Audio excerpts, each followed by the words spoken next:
తండ్రి అయిన దేవునికి మహిమ కలుగునుగాక.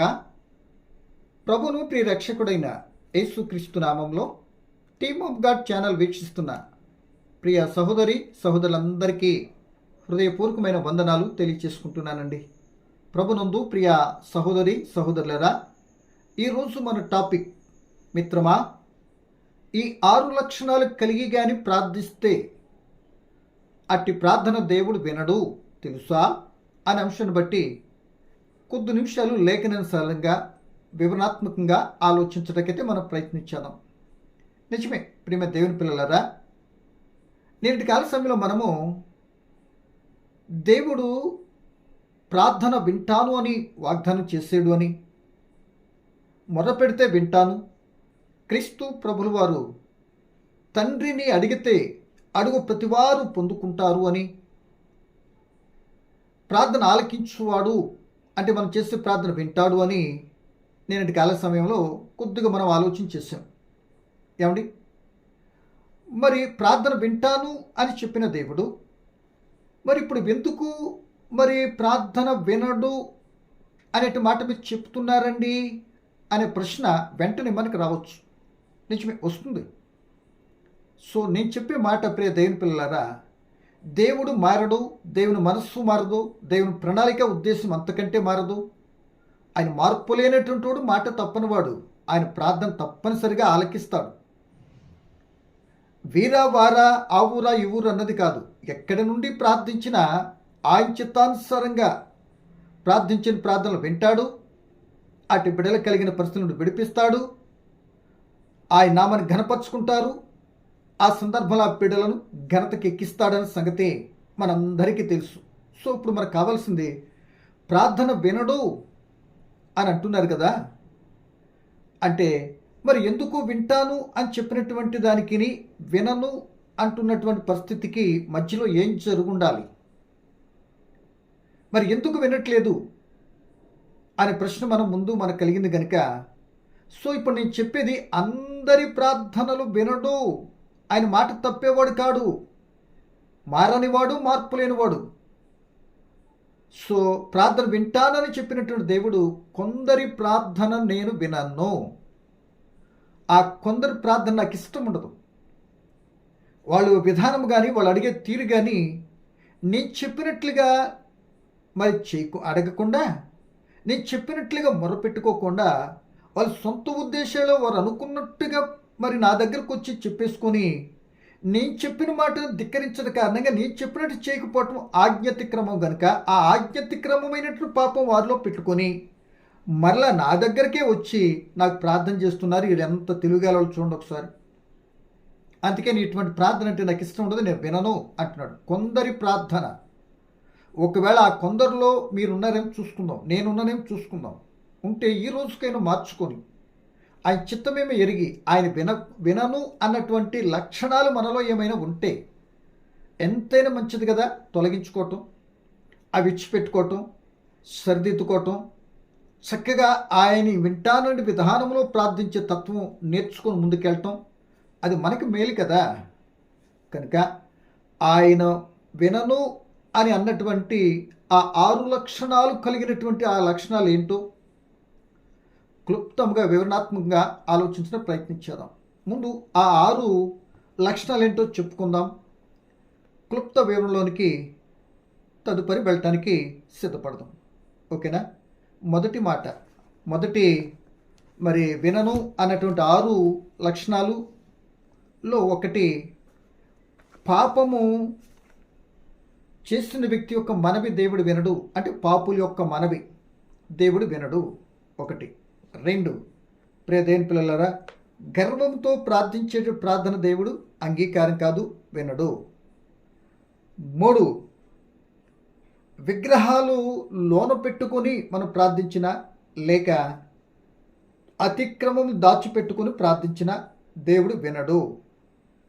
4, ప్రియ దేవుని బిడ్డలారా, 4, సుఖభోగాల కొరకు ప్రార్థించిన దేవుడు వినడు. సుఖభోగాల కొరకు ప్రార్థించిన దేవుడు వినడు. 5, జ్ఞానం లేని ప్రార్థన దేవుడు వినడు. అంటే ఏం అడుగుతున్నామో తెలియకుండా ఏదో అడగాలి కదా, అడిగేసేటటువంటి వారి ప్రార్థన కూడా దేవుడు వినడు, ప్రతిఫలాన్ని ఇవ్వడు. సో ఏకీభావం లేని ప్రార్థన దేవుడు ఆలకించడు. 6, 7 మాట కూడా చూసుకుంటే వేషధారుల యొక్క ప్రార్థన ఆయన అంగీకరించడు.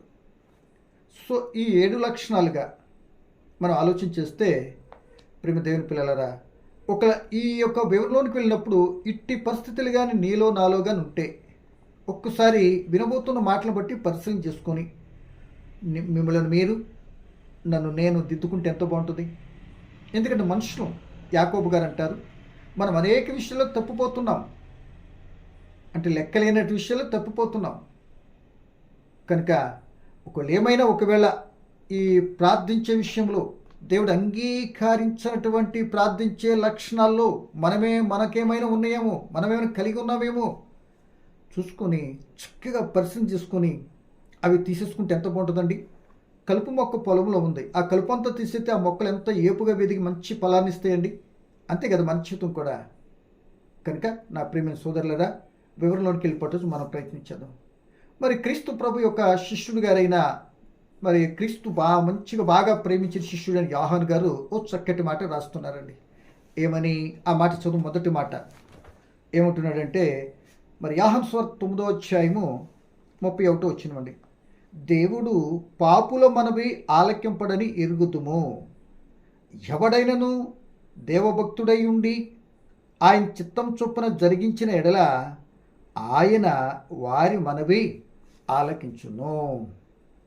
ఎవరు మనవి ఆలకించడట? పాపుల మనవి ఆలకించడట. ప్రియమైన దేవుని పిల్లలరా, ఆలోచించండి. అంటే పాపముతో ఉండిగానే నువ్వు మనవి చేసినా, పాపముతో ఉండిగానే నువ్వు ప్రార్థించిన ఆ ప్రార్థన దేవుడు నేను అంగీకరించును అంటున్నాడు. అంటే దాని అర్థమేంటో తెలుసా?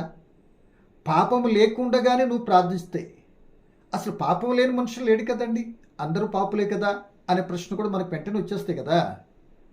అలా లేరు కనుకైతే తన కుమారుడైన క్రీస్తు ప్రభు ద్వారా పాపులను నీతిమంతులుగా మార్చాడు కనుక, పాపం లేని స్థితిలోనికి మనల్ని తీసుకొచ్చాడు కనుక, ఆ పాపం లేని స్థితి కలిగినటువంటి వ్యక్తిగా నీ ఉండి నీకేదైనా అవసరత కలిగిందంటే ఇప్పుడు ఏం చేయాలి? మనం చేసుకుంటున్నామని నిన్నటి కాలం విన్నాం. ఇక్కడ మాట్లాడుతున్న మాట, అట విడిపించబడిన తర్వాత కూడా ఇంకా పాపంలోకి జారిపోయి దేవుని ఆజ్ఞను అతిక్రమించి నువ్వు మరలా తిరిగి ప్రార్థన చేసేవే అనుకో, నీ ప్రార్థన దేవుడు నేను వినను, ఆలకించను అంటున్నాడు. నిజమే. ఎందుకని ఆయనకి ఇష్టం లేదు. ఆయన ఆజ్ఞ అతిక్రమించి ఆయన మాట ప్రకారం చేయకపోతే నేను వినను. ఆయన అడిగే దమ్ము, ధైర్యం, అధికారం ఎవరికీ లేదు. ఒకళ్ళు అడిగిన సమాధానం చెప్పాల్సిన అవసరం దేవునికి ఉండదు. ముందు అది తెలుసుకుందాం ఏమండి. కనుక నా ప్రియమైన దేవుని పిల్లలరా, ఎందుకు ఈ మాట అంటున్నా? ఒకటో మాటగా మీరు చూసినట్లయితే ఇప్పుడు 66వ కీర్తన 18వ వచనంలో చెప్తున్న మాట ఏంటంటే, ప్రియమైన వాళ్ళరా, పాపమును లక్ష్యం చేసిన ఎడల, మన హృదయం లక్ష్యం, దాని గురి కలిగి లక్ష్యం ఉంటుంది కదా, ఒకే లక్ష్యం ఉంచాడు అంటున్నారు కదా. కొందరు జీవితాలు బాగుపడటానికి లక్ష్యం ఉంచారట ఏమండి. సో ఇక్కడ ఈ మాటను బట్టి పాపమును లక్ష్యం, తన హృదయంలో లక్ష్యం ఉంచిన ఎడల, అది నేను చెయ్యాలి, అది నాకు కావాలి, అది నేను కోరుకుంటున్నా అని ఊహాగానాల్లో అక్కడ ఉన్నదాన్ని నువ్వు కోరుకుంటూ లక్ష్యం ఉంచి దాన్ని పొందటానికి, దాన్ని సంపాదించుకుని పరుగులు తీస్తావే, ఆ ఆలోచనతో ఉండి నువ్వు ప్రార్థిస్తే నేను వినను అంటున్నాడు. సో నీకు ఆలోచన పొందుకునాలని అనుకోవటం తప్పు కాదు. సో అది పొందుకుంటానికి నీ ఉద్దేశం ప్రకారం వెళ్ళటము, నువ్వు అనుకున్న ప్రకారం వెళ్ళటం తప్పు అవుతుంది. అది నీకు పొందుకోనాలని అనుకుంటే నీకు ఇస్తానని దేవుడు క్రమాన్ని పెట్టాడు కదా, ఆ క్రమం ప్రకారం అడగటం ఎంతైనా మంచిది. అలా కాకుండా నీ యొక్క ఉద్దేశం ప్రకారం వెళితే అది పాపం అవుతుంది అంటున్నాడు. సో ఆ మాట చదువుకుందాం చూడండి. కీర్తన గ్రంథము 66వ కీర్తన చూడండి 18వ వచనాన్ని నేను చదువుతున్నానండి. కీర్తన గ్రంథము 66:18. నా హృదయంలో నేను పాపం లక్ష్యం చేసిన ఎడల. ఎక్కడ? హృదయంలో కనబడదు కదా. రేపు నేను అది చేసేస్తాను, అలా చేసేస్తాను అనుకుంటున్నావు. అదే వద్దు అంటున్నాడు దేవుడు. ఏమని? నా హృదయంలో నేను పాపం లక్ష్యం చేసిన ఎడల ప్రభు నా మనవి వినకపోవును అని కీర్తనకారుడైన దావీదు గారు చెప్తున్న మాట ఇది ఏమండి. సో అంటే పాపము హృదయం లక్ష్యం చేస్తే ఆయన మన వినడు, పాపుల మనవి ఆలకించడు. 2 ఎందుకు ఆలకించడు అని అంటే, యెషయా గ్రంథము 59 మొదటి వచనం మీ అందరికీ తెలిసిన విషయాలు ఏంటండి ఇవి.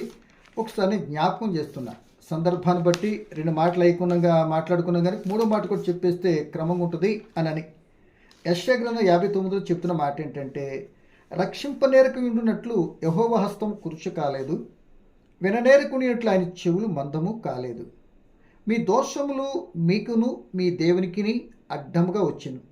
ఏమొచ్చినాయట? మన పాపము అడ్డుగా వచ్చి మనం చెప్పాలనుకున్నటువంటి ఆ మాట దేవుని దగ్గరికి చేరనివ్వకుండా అడ్డుపడుతున్నది. అందుకే నేను పాపులు మనమే నేను ఆలకించను, పాపం లక్ష్యం చేతి నేను వినను. ఎందుకు వినట్లేదు? నువ్వు చేసుకున్న పాపమే అడ్డు వస్తుందే తప్ప దేవుడు వినడు. నాకు నేను వినను అని చెప్పడానికి కారణం ఏంటి? మన పాపం అడ్డు వస్తుంది కనుక నేను ఏం చేయను, నాకు వినపడట్లే, నేను వినను అని అంటున్నాడు. అడ్డు వస్తున్నాయి, అడ్డు తొలగించుకుంటే ఏమవుతుంది? ఇప్పుడు తప్పనిసరిగా వింటాడనే కదా. ఇలాగ ఇశ్రాయేల్ కూడా ప్రియ దేవుని పిల్లలరా, వాళ్ళు చేసినటువంటి పనిని బట్టి యెషయా గ్రంథం 1వ అధ్యాయం చూసుకున్నట్లయితే ఆయన అంటాడు, ప్రియ దేవుని పిల్లలరా, అసలు నా సన్నిధికి రమ్మని చెప్పిన వాడు ఎవడు మిమ్మల్ని? మీ తీరు బాగోలేదు, మీరు తిరుగుబాటు చేసే స్వభావం, అరికాలు నడినెత్తు వరకు మీరు పచ్చి పుండ్లు భయంకర స్థితి కలిగి ఉన్నారే, తిరుగుబాటు స్వభావమే. నా మాట వినరు కదా. ఇర్మీయా పుస్తకం 22:21 చూస్తే, 22:21 అనుకుని చూస్తే, నా మాట వెనుకపోటు మీకు వాడికైపోయింది, తిరుగుబాటు చేసే స్వభావం. అలా ఉండి కూడా మీరు ఏం చేశారు? నా సన్నిధికి వచ్చారు. అంటే మీ హృదయంలో తిరుగుబాటు స్వభావం ఉందని నాకు అర్థం అవుతుంది. అలా రాకూడదని నేను ఎన్నిసార్లు చెప్పినా మీకు బుద్ధి మాత్రం రాలేదు. ఏమండి? యెషయా గ్రంథము 1వ అధ్యాయం 12వ వచనం చదువుతున్నాను. నా సన్నిధి, యెషయా గ్రంథం 1వ అధ్యాయం 12వ వచనం అండి. నా సన్నిధి కనబడవలెనని మీరు వచ్చుచున్నారే, నా ఆవరణంలో త్రొక్కుటకు మిమ్మల్ని రమ్మన్నవాడెవడు? 15వ వచనం. మీరు మీ చేతులు చాపునప్పుడు మిమ్మల్ని చూడక నా కన్నులు కప్పుకొందును, మీరు బహుగా ప్రార్థన చేసినను నేను వినను, మీ చేతులు రక్తంతో నిండి ఉన్నవి అంటున్నాడు. అంటే ప్రియమైన వర్లరా, ఎందుకని? 2వ వచనం చూస్తే, ఆకాశం ఆలకించు, భూమి చెవియొగ్గుము, నేను మిమ్మల్ని పెంచాను, పెద్ద చేశాను, మీకు తెలిసిందేనండి. కానీ మీరు నా మీద తిరగబడి కూడా నా సన్నిధిలోనికి వచ్చి వాళ్ళ చేతులను రక్తం అంటించుకొని ఇప్పుడు ఏమంటున్నారు? మరి మాకు అది కావాలి, ఇది కావాలి, అది కావాలంటున్నారు. నా ఆజ్ఞ అతిక్రమిస్తే పాపం, ఆ పాపము వారు చెప్పే మాట వినకుండా అడ్డు వస్తుందన్న సంగతి వాళ్ళు గ్రహించకుండా వాళ్ళు ఏ స్థితిలో ఉండి నా దగ్గరకు వచ్చి చెప్పేసి నేను చేసేయాలి, అది వాళ్ళ ఉద్దేశం. ఎలా కుదురుద్ది? ఇప్పుడు నువ్వేదో త్రాగేస్తున్నావు అనుకోండి, జనరల్గా అనుకుందాం, తాగేస్తాను అనుకోండి, మరి మరలా వచ్చి 200 రూపాయలు నీకు ఇచ్చాను అనుకో, మరలా ఏం చేస్తావు? మరలా తాగేస్తావు. ఇప్పుడు నేను బాగు చేయడానికి ఇచ్చానా ఆ స్థితిలో ఉన్నప్పుడు 200, లేకపోతే ఇంకా చెడిపోమని ఇచ్చానా?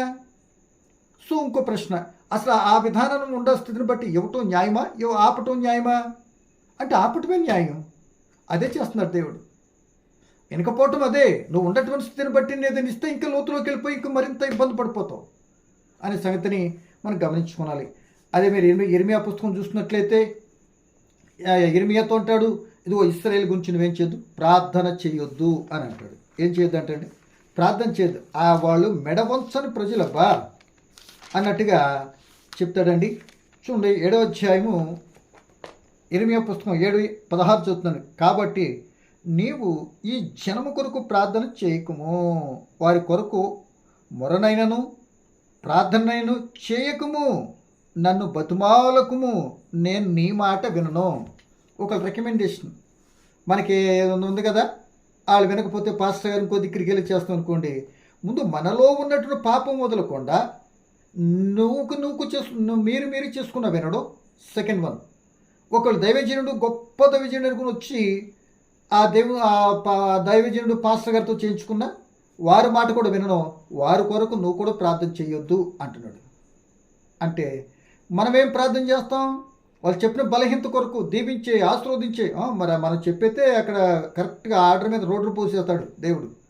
సో రెండో మాటగా చూస్తే దేవుడు మనకు అసిస్టెంట్, మన మీద సుపీరియర్ అన్నట్టుగా రైట్ నౌ వేసేస్తాడు. రైట్ నవ్వు అంటే ఎంత ఆ మాట తీరు. దీనుడిగా వెళ్ళి తగ్గించుకున్న దగ్గరికి వెళ్ళి అడిగేది పోయి రైట్ నౌ.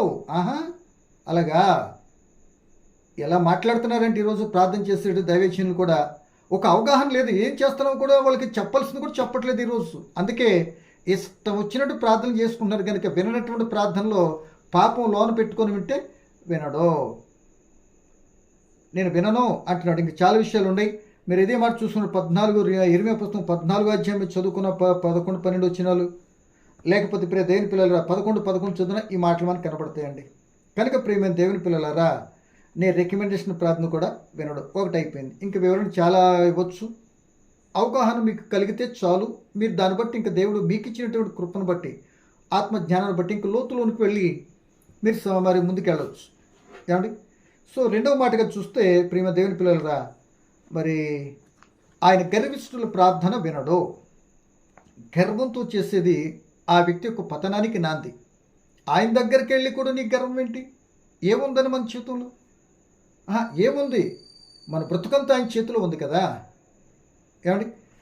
మనమే ఆయన చేతిలో ఉన్నాం. మనం బ్రతుకుతున్నామంటే కేవలం ఆయన భిక్ష, ఆయన కృప. అది గ్రహించకుండా శరీరం బాగా లావుకుండా ఎత్తుకుండా కొద్ది కలిగి ఉన్నాను అని అనుకొని దేవుని దగ్గరకు కూడా వెళ్ళి, దేవుని సన్నిధిలోనికి వెళ్ళి, ఆ దేవుని నామములో కూడా వీళ్ళు చెప్పేట మాటలు భయంకరంగా ఉంటాయి అంటానికి ఒక వ్యక్తి మనకు కనబడుతున్నాడు. మీరు చూసినట్టయితే ప్రియ దేవుని పిల్లలరా, మరి లోకసువార్త 18వ అధ్యాయము 13, 14 వచ్చి అనుకుంటండి. ఆ భాగంలో ఓ చక్కటి ఆయన కనపడతాడండి. కొని ఈయన ఏమన్నా ఏమీ తెలియని వ్యక్తా అంటే ఈయన పాస్టర్ గారు. ఏమండి? మంచి అనుభవశాలి, ధర్మశాస్త్రం తెలిసిన వ్యక్తి కూడా. ఈయనే వెళ్ళిపోయి ఏం మాట్లాడుతున్నాడంటే, ఇక ఈయనే ఇలా చేస్తే ఇక ఆయన నడిపిస్తున్న ప్రజలు ఎలా చేస్తారు ఇంకా? కనుక ఏమంటున్నాడు మనం చూడండి, డంపంగా ఎలా మాట్లాడుతున్నాడు చూడండి. 11 వచనం, 18, 11 లోకసువార్త. పరిసయ్యుడు నిలబడి, దేవా, నేను చోరులను, అన్యాయస్తులను, వ్యభిచారులను, ఇతర మనుషులు ఉండనందుకు నీకు కృతజ్ఞత, ఈ సుంకరవలు ఉండనందుకు కృతజ్ఞత అట. సరే ఏమంటున్నాడు ఇంకా ప్రియ దేవుని పిల్లలరా, వారానికి 2 మార్లు ఉపవాసము చేయొచ్చు, నా సంపద అంతటిలో 10వ వంతు చెల్లించుచున్నాను, తనలో తాను ప్రార్థించుచుండెను. అయితే తనలో తాను ప్రార్థించుకుంటూ కూడా తెలిసిపోయింది దేవునికి. తనలో తాను చేసుకుంటే ఆ డంబముగా మాట్లాడి ఏదో నేను చేసేస్తున్నానని. ఏం చేస్తావు? నీ దగ్గర ఏముంది? మన కెపాసిటీ ఎంత? మన శక్తి సామర్థ్యత ఎంత? ఆయన భిక్షే కదా. ఆయన దగ్గరికే వెళ్ళి మనం మాట్లాడుతున్నాం అంటే ఎంత గర్వము, ఎంత అనాలోచితం, ఎంత డాంబికం. ఒకసారి ఆలోచించండి. అసలు డాంబికులు నా సన్నిధి నిల్వనేరు అంటాడు 18వ కీర్తనలో. సో మనకు కావాల్సిన మాట ఇక్కడ చూసుకున్నది, గర్వంతో ప్రార్థించాడు కనుక ఆయన మాట వినలేదు. కానీ ఇంకా పక్క నుండి ఆయన గురించి మనం చెప్పుకున్నాం కనుక నేను కూడా ఆయన తగ్గించుకొని ప్రార్థన చేశాడు, ఆ మాట విన్నాడు. ఇంతే కదా. సో గర్వంతో చేసే ప్రార్థన దేవుడు వినడు అని అంటానికి మనకి అర్థమైపోతుంది. అంటే దీన్ని బట్టి ఏమండి, ప్రార్థనలో గర్వం ఉండకూడదు, వినయం ఉండాలి, విధేయత ఉండాలి, చెప్పాలనుకున్నది స్పష్టంగా చెప్పడానికి నీకు తెలియాలి అని ప్రభుని బట్టి నేనైతే జ్ఞాపకం చేస్తున్నాను.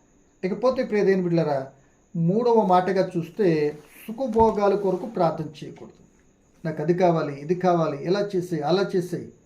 ప్రియమ దేవుని పిల్లలారా, యేసు ప్రభుల వారు అన్నారు కొండ మీద ప్రసంగం, ఏమి తిందుమా, ఏమి త్రాగుదుమా, ఏమి ధరించుదుమా అని మీరు ఎందుకు చింతిస్తారు? మీ చింత యావత్తు దేవుని మీద వేయండి. సో ఆకాశ పక్షులు చూడు, వాటిని ఎలా పోషిస్తున్నాను. సో ఎంత ఉన్నా సరే నువ్వు తినటానికి మరుసటి పూటకి నువ్వు లేవాలి కదా.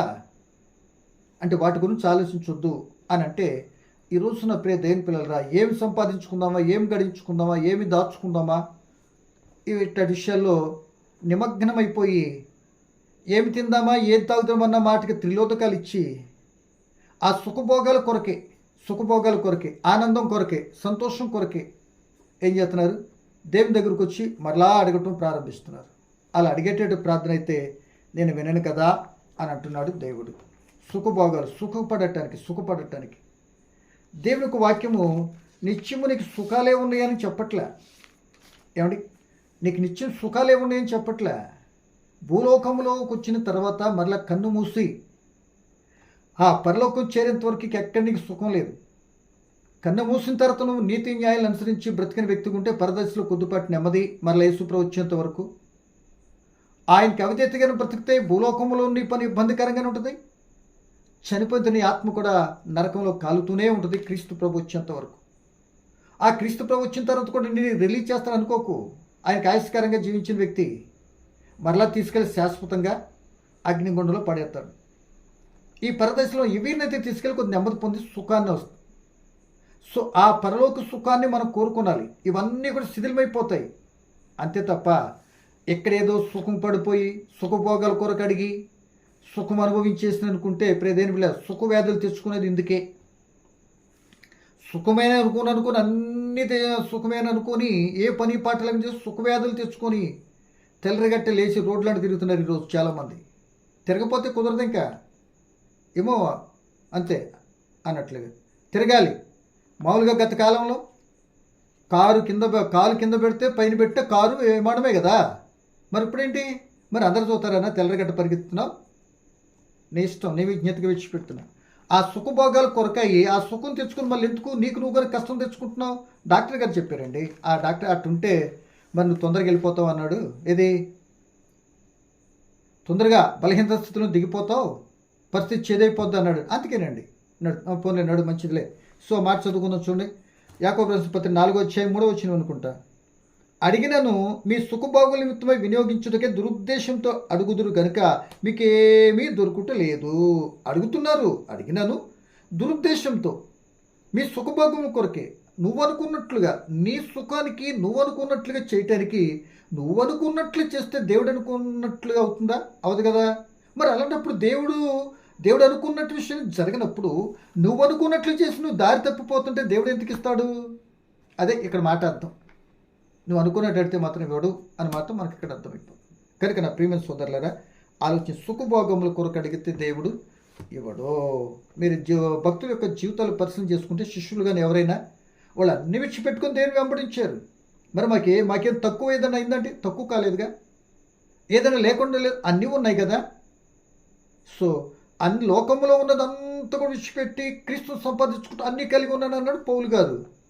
ఈ రోజున అనేక మంది సుఖభోగాల కొరకు రకరకాల వనరులు భూ సంబంధమైన సంపాదించడం కొరకే దేవుని దగ్గరికి వెళ్ళి అడుగుతున్నట్లుగా సుఖభోగాల కొరకే సుఖపడటానికి అడుగుతూ నాకు దేవుడు ఏమంటున్నాడు, నేను అటు ఆ మాటలు నేను వినను అంటున్నాడు.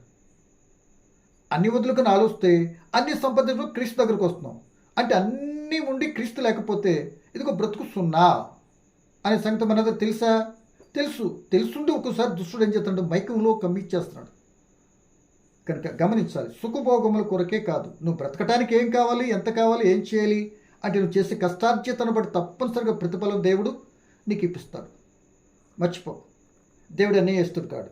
కనుక అది 3వ మాటగా చూసుకుంది. ఇక 4వ మాటగా చూస్తే ప్రియమైన దేవుని పిల్లలరా, విగ్రహాలు కర్పం లోపల పెట్టుకొని నువ్వు ప్రార్థిస్తే దేవుడు వినడు. విగ్రహాలు లోపల పెట్టుకుంటాం ఏంటి అంటే మన ఆలోచన ఏం మారదు. గత కాలంలో అన్ని ఆచారాలు వ్యవహారాలు చేసుకొచ్చిన తర్వాత క్రీస్తులకు వచ్చిన తర్వాత కూడా అదే ఆచారము మన మనసులో ఉంటుంది కదా, ప్రాక్టికల్గా చేసేస్తాం. అండ్ ఇశ్రాయేలీలు అలాగే చేశారు. వాళ్ళ మనసులో ఐగుప్తు దేశంలో విగ్రహాలు ఉన్నాయి. వాళ్ళు ఎర్ర సముద్రం దగ్గర బాప్తిసం పొందాలా దేవుని చేత నడిపించబడుతున్న అరణ్యంలో. కానీ నిర్గమకాండం 32వ అధ్యాయం వచ్చేటప్పటికి వాళ్ళు దేవుని మార్చేశారు.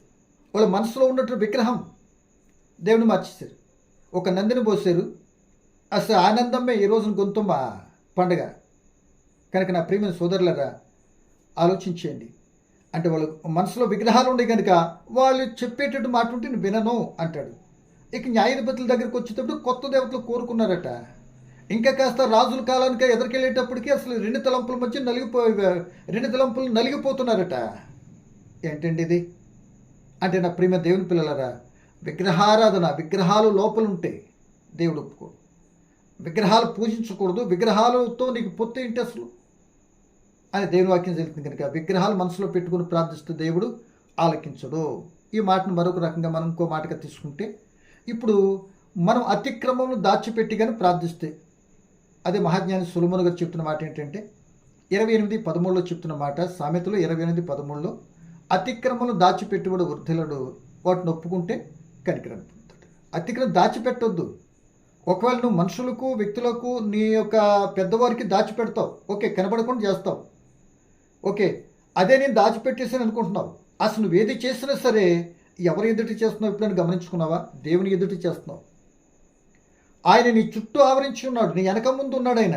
అసలు మనమే ఆయన చేతులు ఉన్నప్పుడు మనం ఎవరి ముందు చేస్తున్నాం అనేటువంటి జ్ఞానం ఉంటే, ఆలోచన ఉంటే చేసేటప్పుడు బుద్ధన వస్తుంది, మనకి ఆలోచన కలుగుద్ది. నేను ఎవరి దగ్గర నుండి ఎవరి ముందు చేస్తున్నాను అంటే మనుషులు కనపడకుండా చేస్తున్నాను, కానీ దేవునికి బట్టబయలు కరెక్ట్గా చేస్తున్నాను. అందుకే మన చిట్ట విప్పినప్పుడు కరెక్టేనండి, చేసానండి అని నీ క్రియ అక్కడ చెప్పేస్తుంది. కనుక నా ప్రియమైన దేవుని పిల్లరా, ఆలోచించేయండి. కనుక అతిక్రమం దాచిపెట్టొద్దు. ఆ వాటిని ఒప్పుకోవాలి. ఎక్కడ అనుకున్న మధ్య బజార్లు ఇది కాదు కావాల్సింది. దేవుని దగ్గర నీ మనసాక్షిని అడుగు చూడు. దేవుని దగ్గర ఒప్పుకొని ఇక వాటిని విడిచిపెట్టాలి. విడిచిపెట్టాలి. ఒప్పుకుంటాం మళ్ళీ తగిలించుకుంటాం వచ్చి అనుకోవచ్చు. అదే మన బలహీనత. అదే మన జీవితాన్ని 2 in 1గా నలిపేస్తుంది. ఈరోజు మన ప్రార్థన వినకుండా చేయడానికి కారణం ఇదేన సంగతి గమనించుకుందాం. ఏమండి? ఇకపోతే ప్రియమ దేవుని పిల్లలారా, 5వ మాటకి ఏంటంటే జ్ఞానం లేని ప్రార్థన. ఇప్పుడు కాలాతీతమైందని ముగిస్తున్నాను. జ్ఞానం లేని ప్రార్థన అంటే ఏం అడుగుతున్నామో తెలియనటువంటి ప్రార్థన. ఏం అడుగుతామో చాలామందికి తెలియదండి. బిడ్డల విషయమై, లేకపోతే మరొక విషయమై, లేకపోతే ఏదో చేసేటప్పుడు విషయమై. ఇప్పుడు మా అబ్బాయి కలెక్టర్ చదవలే, దేవా నీ స్తోత్రం కలెక్టర్ ఇచ్చేయి అంటున్నామంటే అది ఎంతవరకు కరెక్ట్? ఏమండి? సో ఎన్నో విషయాలు మనం అడుగుతూ ఉంటాం. జ్ఞానం లేని ప్రార్థన చేస్తారు చాలామంది. దాంట్లో జ్ఞానం ఉండదు. చిన్నపిల్లల ప్రార్థనలాగా. ఇలాగే ఒక రోజున ఒక ఆమె యేసు ప్రభు దగ్గరకు వచ్చింది. ఎవరు? జబదయి కుమారులు అమ్మగారు, అంటే యాకోబు యోహాను గారి తల్లిగారు యేసు ప్రభు దగ్గరకు వచ్చింది. యేసు ప్రభు దగ్గరకు వస్తే ఆయనకు వచ్చి మనవి చేసుకుంటుంది. అయ్యా, మరి నా కొడుకులు నీ దగ్గర కొలువు చేస్తున్నారు కదా, ఆ వారిని ఏం చేస్తావంటే నువ్వు నీ రాజ్యంలోకి వచ్చినప్పుడు నీ కుడి ప్రక్కన ఒకటి నీ ఎడం ప్రక్కన కూర్చోపెట్టుకుని ఆయన అని అడుగుతుంది. అసలు ఏం మాట్లాడుతున్నావు? నువ్వు ఏం అడుగుతున్నావు నీకు తెలుసా అని అన్నాడు. అంటే దాని అర్థం ఏంటి? ఏం అడుగుతామో జ్ఞానం తెలియదు. ఇప్పుడు ఈ కుడి ప్రక్కన ఎడం ప్రక్కన నిర్ణయించేది ఎవరు? ఆయన. ఎవరండి? దేవుడు. సో నా చేతిలో లేదు. అసలు ఏం అడుగుతున్నావు నీకు తెలుసా అన్నట్టుగా ఆ ప్రార్థన విన్నాడు. కానీ ఆ కుడి ప్రక్కన ఎడం ప్రక్కన కూర్చోబెట్టే బాధ్యత ఆమె అనుకున్న కోరిక నెరవేర్చలేదు. అంటే ఇదే జ్ఞానం లేని ప్రార్థన. ఏం అడగాలో తెలియనటువంటి ప్రార్థన. చాలా ప్రియ దేవుని పిల్లలారా, ఏం అడుగుతామో మనకు ఒకసారి ఏం అర్థం ఉండదండి. కనుక అడిగేది అది భూ సంబంధమైందా పర సంబంధమైందా కూడా మనం ఆలోచించి దేవుని దగ్గరికి వెళ్ళి మాట్లాడాలి. సో మనకి ఏ అవసరం ఉంది ఇప్పుడు ప్రస్తుతానికి, ఆ అవసరం స్పష్టంగా ఆయన దగ్గర చెప్పగలిగేటట్టు విధానం మనకు ఉండాలి. సో భూ సంబంధం అయితే వాటినేమో విడిచిపెట్టాలి. పర సంబంధమైనదైతే ఆయన రాజ్యంకు నీతిని ఎదిగేటట్టు వ్యక్తిగా మనం ప్రార్థించి సిద్ధపాటు కలిగి ఉండాలి. ప్రార్థన సిద్ధపాటు ఉందా? మరి అర్థం లేనటువంటి అజ్ఞానపు ప్రార్థన చేయకూడదు. సో ఇంకో మాటకు ఏకీభావం ఉండాలి. అదే ఇప్పుడు ఇదే మత్తయి 20 చూస్తే మనకి ఇక్కడ కనపడుతుందండి. అప్పుడు జబదయి కుమారుల తల్లి, మత్తయి 20:20 అండి. అప్పుడు జబదయి కుమారుల తల్లి తన కుమారులతో ఆయన వద్దకు వచ్చి నమస్కారం చేసి ఒక మనవి చేయబోగా, నీవేమి కోరుచున్నావని ఆయన అడిగిన. అందుకు ఆమె, నీ రాజ్యమందు నా 2 కుమారులు ఒకడు కుడివైపునను ఒకడు నీ ఎడమవైపున కూర్చుండ సెలవు మా ఆయనతో అనెను. అందుకు యేసు, మీరేమి అడుగుతున్నారో అది మీకు తెలియదు. ఏంటంటే నువ్వేం అడుగుతున్నావు నీకు తెలియదు కూడా అడిగేస్తారు. ఇది ఇలాగ ఉంటుంది. అదే జ్ఞానం లేని ప్రార్థన. అదే అడగకూడదు అడగటం. అటు అడిగితే దేవుని దగ్గర మనం ఏం కూడా పొందుకొనలేము అంటానికి సరిపోతుంది అనుకుంటా. సరే, ఇక లాస్ట్ మాటగా చూస్తే ఏకీభావం ఉండాలి. మత్తయి సువార్త 18:19 ఓ చక్కటి మాట యేసు ప్రభువు వారు చెప్పారండి. ఏమని?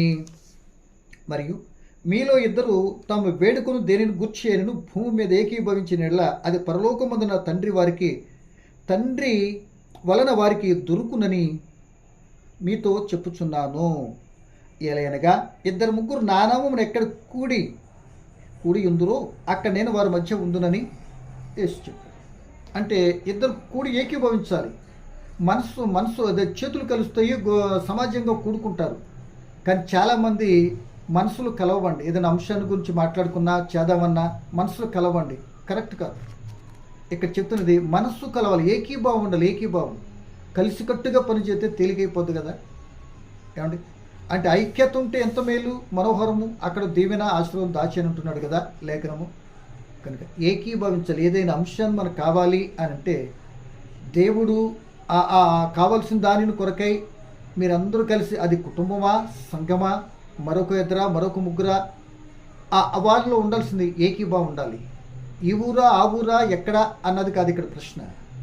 ఎక్కడైనా ఓకే. సో కావాల్సిందేంటి? ఆ కలయికలో మాత్రము ఏకీభావం కావాలి. సో మహిళా మండలితో ఉంటాయండి, వాళ్ళు ఏకీభావం చక్కగా కలిసి ఉంటారు. చివరికి వెళ్ళేటప్పుడు తన్నుకొని వెళ్తారు, తిట్టుకొని వెళ్తారు, అరుచుకొని వెళ్తారు. ఇది కాదు ఏకీభావం అంటే. కనుక ఏకీభావం అంటే ఆ ప్రేమను బట్టి ఆ దేవుని యొక్క మాటలు ఆయన చెప్పినట్టు మనం చేయాలి, ప్రార్థన చేయాలి, ఎందుకు వచ్చామనే జ్ఞానంతో ఏం చేయాలి, ఏమండి అదొకటి. ఇకపోతే చివరిగా 7వ మాట కూడా అన్నాను కదా, చెప్పాను కదా ఒక మాట. దాంట్లో మత్తయి సువార్త 6వ అధ్యాయము 5వ వచనంలో వేషధారుల వల్లే ప్రార్థన చేయొద్దు. వేషాలు వేసినట్లుగా మేము ఎంత ప్రార్థన పరులమో తెలుసా అని రోడ్ల మీద ఎక్కడికి వెళ్ళిపోతే స్తోత్రం స్తోత్రం స్తోత్రం, ఇది కాదండి. వాళ్ళు వింటారు చేస్తారు, ఇది కాదు. నువ్వు వాళ్ళ కాదు చూపించాల్సింది, వారు కాదు నిన్ను మెచ్చుకోవాల్సింది. లేకపోతే కొందరు వెళ్ళిపోయి, చాలామంది కొందరు వ్యక్తుల దగ్గరికి వెళ్ళిపోయి మీ కొరకు ప్రార్థన చేస్తున్నామండి, కళ్ళు కోసుకొని ప్రార్థన చేస్తాం, ఆకలి లేకపోయినా భోజనం పెట్టేస్తారండి. ఏమండి చేయటం తప్పు అని నేను తప్పు పట్టట్లే, నేను అంతటి వండు కూడా కాదు నేను. సో వాళ్ళకి నేర్పించాలి, ముందు చెప్పాలి. పెద్దోళ్ళు అంటారు అడిగింది అమ్మాయినా, అంతే కదా, మరి అడగండి అని అన్నాడు కదా. రికమెండేషన్ల కొరకు తగ్గించండి, ఆ రికమెండేషన్ కొరకు రావాలి వాళ్ళు. అప్పుడు తప్పనిసరి నేను రికమెండేషను ఆ దేవుని దగ్గర చేస్తే కొంతవరకు ఇదవుద్ది. తదుపరి కనుక నా ప్రియ దేవుని పిల్లలరా, వేషధారులు ప్రార్థన వద్దు అంటున్నాడు. ఆ మాట చదువు చూడండి. అలా వేషధారులు చేస్తారు కనుక బజార్లు ఎక్కడ పడితే అక్కడ అలా చేయొద్దు అంటున్నాడు. ఏమని? మత్తయి రాసిన సువార్త 6వ అధ్యాయం 5వ వచనం, మరియు మీరు ప్రార్థన చేయడం వేషధారుల వల్లే ఉండవద్దు, మనుషులు కనబడవలని సమాజ మందిరాలు, వీధుల్లో, సెంటర్లో కూర్చొని ప్రార్థన చేయటమే కాదు అంటున్నాడు. ప్రియమైన దేవుని పిల్లలారా, సరే ఇంతకీ ఒక 6 లక్షణాలు ప్రార్థన వినని సంగతి చెప్పారండి. మరి ప్రార్థన చేస్తే మరి కొందరు ప్రార్థనలో ఇలాంటి పాపులుగా అలా మిగిలిపోవాల్సిందేనే వాళ్ళు. మరి ఇక్కడ ప్రార్థన చేస్తే వినరు కదా, వాళ్ళు దేవునికి ఆయాసకర పరిస్థితులు వాళ్ళ జీవితాలు ఉన్నాయి కదా, మరి ఇక్కడ అలాగే మిగిలిపోయి అలాగే నరకానికి పోవాలా, వాళ్ళ మాట వినకపోతే వాళ్ళ జీవితాలకి అంతేనా అనే ప్రశ్న మన అందరికీ రావచ్చు. నిజం నాకు వస్తుంది. దాని ఆన్సర్ బైబిల్ చక్కగా చెప్తుంది కదా. ఏంటి అని అంటే, ప్రియమైన సోదరులారా ఆలోచించేయండి. ఆయన అంటున్న మాట ఏంటంటే, అతిక్రమలు దాచిపెట్టేవాడు వర్ధిల్లడు. ఏం చేయాలి? వాటిని ఒప్పుకోరాలి. మనం ఎంత పాపం మొత్తం ఉన్నప్పటికైనా సరే, ఎంత పరిస్థితులు ఉన్నప్పటికైనా సరే, దేవుని దగ్గరికి వెళ్ళినప్పుడు నీ పాపం దాచిపెట్టుకుని ప్రార్థన చేస్తే వినడు. కానీ ఒకవేళ నీ పాపిని లేకపోతే నా దగ్గర చెడు ఉన్నది అని నేను గ్రహిస్తే వెంటనే పశ్చాత్తాపడి క్షమాపణ కోరుకుని ఆ ప్రభు పాదాలు పట్టుకుని ఏడ్చి ప్రార్థన చేస్తే నీ పశ్చాత్తాపం నిజమైతే తప్పనిసరిగా విని నేనేం చేస్తా తెలుసా, నేను పవిత్రపరుస్తాడు. అదే కదా మొదటి యోహాను రాసిన పత్రిక మరి 1వ అధ్యాయం 7-8 వచ్చిన చెప్పబడుతున్న మాట అదే కదా. మీరు చదువుకోండి, నేను ముగిస్తున్నాను. అంటే తన పాపములను ఒప్పుకునేవాడు ఏం చేస్తాడు, కనికరను పొందుతాడని జ్ఞాని అంటున్నారు, మహాజ్ఞాని. సామెతలు 28:13.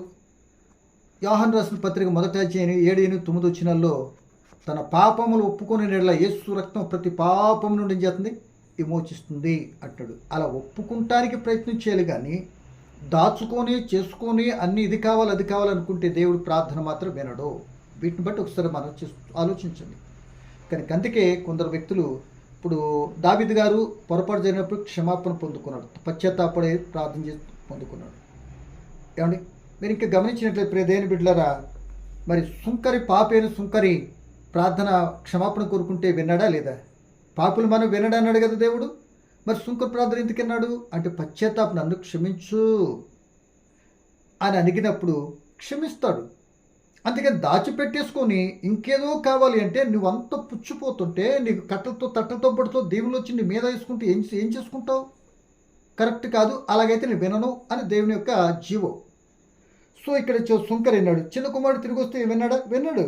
ఇలా పశ్చాత్తాపడి విని ఆ ప్రార్థన చేస్తే వింటాడు. పాపం కానీ లోన పెట్టుకొని వింటే అసలే పాపం కనుక పాపం పరిపక్వమై ఆ మరలా పాపంతోనే ఉండి పాపం చేత మరింత పాపాన్ని పెంచుకున్నట్లుగా ఉంటుందే తప్ప మేలుకి మాత్రం కాదు, అది కిడికి. కనుక ఈరోజు విన్న మాటలు బట్టి ఒకవేళ మన జీవితంలో ఇంకేమైనా పాప సంబంధమైనటువంటి పాపంతో ప్రార్థన చేయటం, గర్వంతో ప్రార్థన చేయటం, విగ్రహాలు లోన పెట్టుకుని ప్రార్థన చేయటం, ఏకీభావం లేకుండా ప్రార్థన చేయటం, వేషధారంతో కూడి ప్రార్థన చేయటం, ఏమండి ఇలాంటి మాటలు ఏమైనా ఇంకా ఉండి నీలోనూ ఉంచుకొని నేనేదో పెద్ద మహాప్రార్థన పరుడు అన్నట్టుగా మనుషులు కనబడేటట్టుగా కాకుండా హృదయ రహస్యం చూస్తే దేవునితో నీ యొక్క విధానం ఏకీభావంతో ప్రార్థన చేసుకుంటే దేవుడు వింటాడండి. మరి అటు ప్రార్థన చేసుకుని ఆత్మ తోడ్పడి కలిగి ఉండాలని నేను ఈ మాటలు ముగిస్తున్నాను. రేపు ప్రభుత్వమైతే అసలు మనకు ప్రార్థన చేయటం వచ్చా రాదా రేపు చూద్దాం. పరమ తండ్రి మీకు వందనాలు. మీ చిత్తమైతే రేపటి కాలం కలుసుకుని మీరు అంగీకరిస్తే కృప చూపండి. వినే బిడ్డలందరినీ ఇటువంటి నాయన మీరు విననటువంటి విధానంతో కూడిన లోటులుంటే దిద్దుకొని నాయన మీ చిత్తానుసారం ప్రార్థించే కృప కలిగి మీరిచ్చే దీవులతో ఆనందపడుతూ నీకు మహిమ తెచ్చేవారుగా పరలోకం సిద్ధపడే కృప, రక్షణ పొందుకునేటట్లుగా దిద్దుకునేట్లుగా సహాయం చేసి మీరు మహిమ పొందమని క్రీస్తు యేసు నామమున ప్రార్థన అడిగి వేడుకుంటున్నాను తండ్రి. ఆమేన్.